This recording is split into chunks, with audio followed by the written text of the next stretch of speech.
And now I'm going to talk about installing Windows XP on your new hard drive in case your main hard drive, which has Windows XP, failed. And now that we figured out the boot key, we're set to go. So now you figured out which button to push to have the computer boot up from a CD, in this case the Windows XP.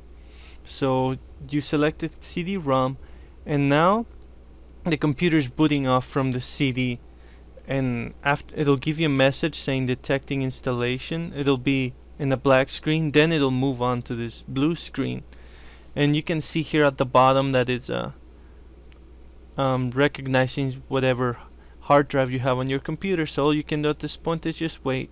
Eventually you're gonna come to this screen, and when you're at this point it'll say welcome to Windows XP, blah blah blah. To continue, you push enter.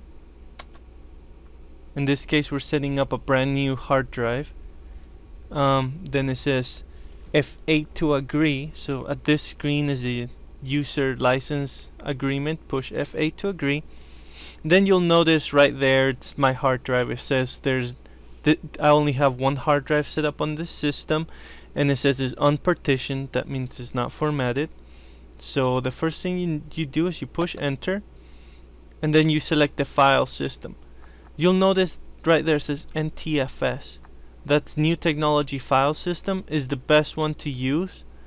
And then FAT is old, so if you have like Windows 98 or something like that, you need FAT. But since we're installing Windows XP, we're gonna stick with NTFS.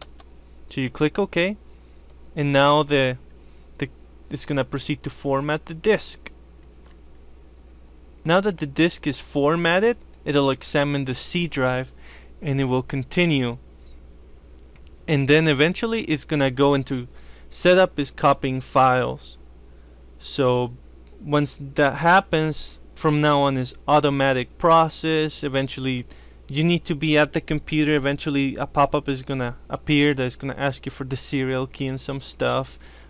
Basically just click next and OK, and you're gonna be fine.